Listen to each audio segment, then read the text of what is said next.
안녕하세요. 시원스쿨에서 IELTS 라이팅 담당하는 김재한 강사입니다. 자, 오늘은 이제 제가 라이팅 타스크 2에 대해서 이제 설명을 할 건데요. 타스크 2, 곧바로 한번 들어볼게요. 자, 일단 저희가 라이팅 시간은 이제 1시간이잖아요. 그 중에서 타스크 2는 아카데믹 모듈이라든가 아니면 제너럴 트레이닝 전부 다 똑같이 공통분모입니다. 에세이를 쓰는 거예요. 어렵다 이거죠. 자, 250자 이상을 써야 되고요. 그러니까 최소한이 250자니까 250자를 더 썼다? 그럼 감점이 되나요? 네. 그러니까 250자 이상을 써야 되고요. 보통 42분에서 43분. 그러다 보니까 타스크 1에서는요. 17분에서 18분에 끝내야 된다라는 좀 압박감이 좀 있죠. 그죠? 자, 그럼 이제 중요한 게 뭐냐면 역시 이것도 글이잖아요. 글이라는 걸 쓸 때 가장 중요한 건 전략이에요. 그러니까 어떤 부분에 그러니까 몇 개의 단락을 내가 유지할 거며 그 단락 안에 어떤 내용을 쓸 거냐라는 거예요. 아주 중요한 부분이에요. 그 전략적인 체계를 맨 처음부터 잡고 가지 않으면 절대 좋은 글이 나올 수 없고요. 좋은 글이 나올 수 없다라는 건 뭐예요? 그렇죠. 점수가 좋은 점수 나올 수 없다는 얘기예요. 그래서 제가 이렇게 세 가지로 좀 만들어 봤는데요. 맨 처음에 문제를 분석을 하자. 무슨 말이냐면 문제를 분석한다는 얘기는 문제에서 뭘 요구하는지 그러니까 어떤 유형의 에세이를 쓰는 건지를 정확히 파악을 하셔야죠. 그러니까 예를 들면 찬성하고 반대에 관한 얘기예요.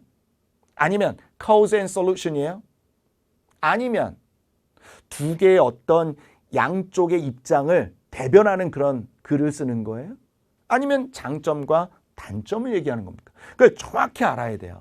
그러니까 그 주어진 주제, 명제 있잖아요. 그거를 해석하는 것만 급급해하는 게 아니고요. 그거 내용을 줬어요. 그럼 그 내용을 해서 내가 뭘 해야 되냐. 그걸 정확히 하셔야 돼요. 많은 학생들이 어떻게 하냐면 그 내용만 봐요. 그리고 대충 뭐 그냥 이런 걸 써야겠구나. 그러면 일단 그때부터 일단 나는 산과 바다로 가는 거죠. 내 글이. 그죠? 정확하게 하셔야 돼요. 그 다음에 의견과 입장을 정리한다.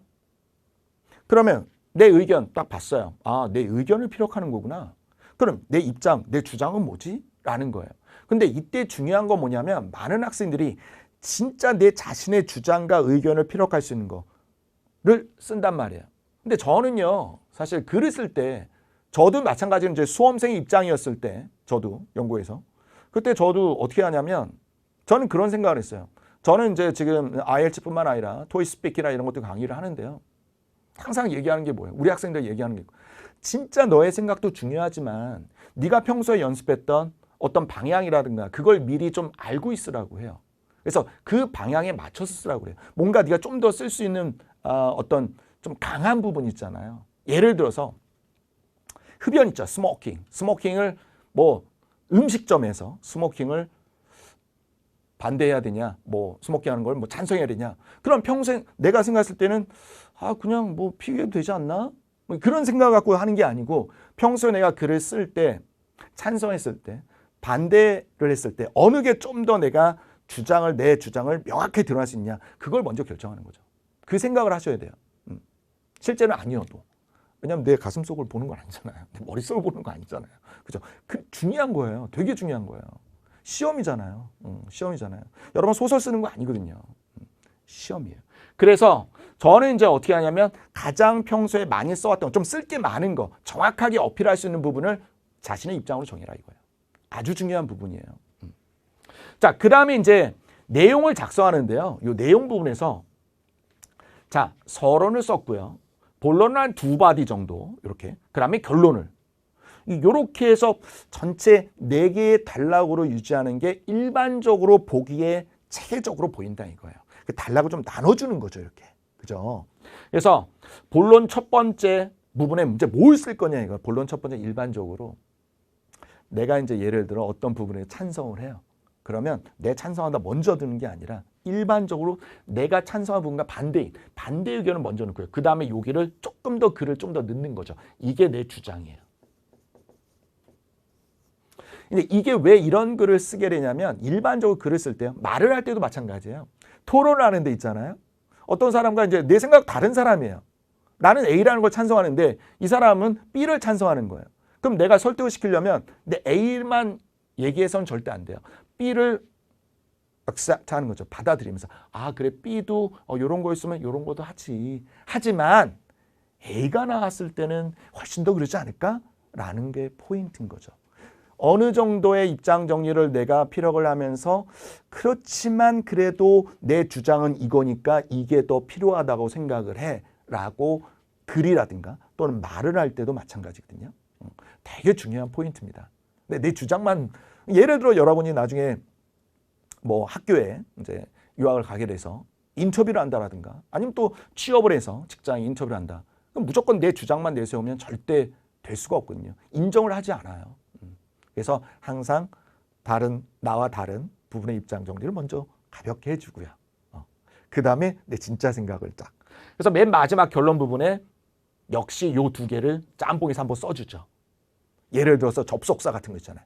although라든가 이런 걸 넣어서 비록 이렇게 해서 이렇게 하지만 뭐 이게 더 좋은 것 같아.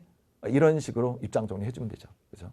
상당히 이제 그러니까 유기적이죠. 유기적이면서 체계적인 거죠. 그죠? 그래서 그런 것들 좀 여러분 알아두시면 좋고요.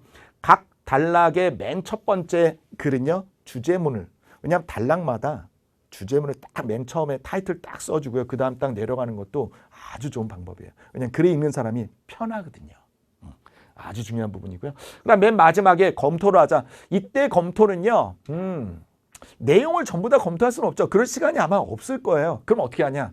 짧은 시간 안에 그래도 내가 뭔가 0.5점이라도 좀 올리고 싶다라고 할 때 하는 게 바로 문법적인 오류라든가 제가 전에 말씀드렸던 뭐 수일치, 뭐 시제, 뭐 이런 것들. 그죠? 그때 보시면 쫙 한 시간이요. 딱 맞아 떨어지고 마음도 편해지죠. 왜? 김재환 선생님이 말한 대로 난 했어. 나중에 보니까 점수가 7.0. 좋은 거죠. 자, 유형별 에세이를 파악하자. 제가 좀 전에 말씀드렸지만 양쪽의 의견을 다 얘기를 하는 거죠. 그 다음에 찬성과 반대가 있고요. 장점, 단점이 있고요. 원인과 해결 방안에 대한 그런 에세이, 유형 파악을 먼저 하죠.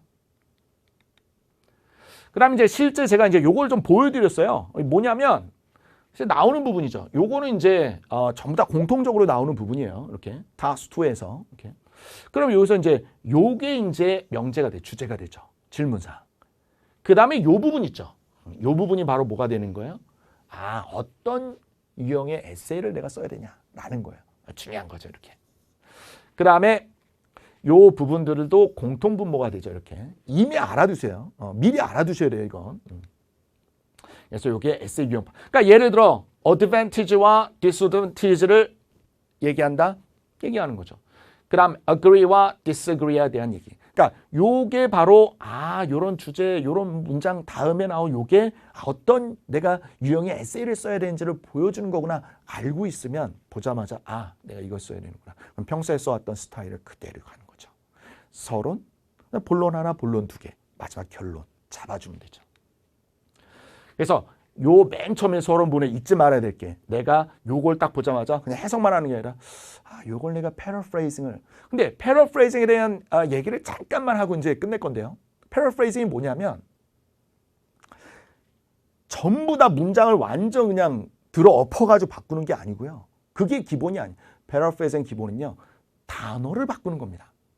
그다음 단어를 바꾸고 그다음 뭘 바꿔요? 형태를 바꾸죠. 그다음 뭘 바꿔요? 문장 전체에 대한. 그래서 처음은 뭐예요? 단어 바꾸는 연습을 하시는 거예요. 비슷한 단어로 바꾸는 거죠. 이렇게. 그 다음에 나중에 이제 여러분 또 문장 구조 배우면 수동태와 능동태를 바꾸는 것도 패러프레이징 한 방법이 될 수가 있고요. 그 다음에 문장의 형태를 어떻게, 그래서 절의 형태를 구의 형태로 바꾸고 또는 구의 형태를 절의 형태로 바꾸고 이런 것도 하나의 패러프레이징이 될 수 있는 겁니다. 좀 더 좀 궁금하단 말이에요. 그럴 땐 역시 그죠. 빅 ILT죠. 빅토리 할 때 빅입니다. 이게 빅데이터 할 때도 그죠. 그래서 요 책을 여러분이 보시면 좀 더 자세히 나와 있고요. 책 갔다 왔는데요. 그럼 또 김재환을 찾아야죠. 자, 그래서 오늘 제가 Writing Task 2에 대한 얘기를 좀 해드렸고요.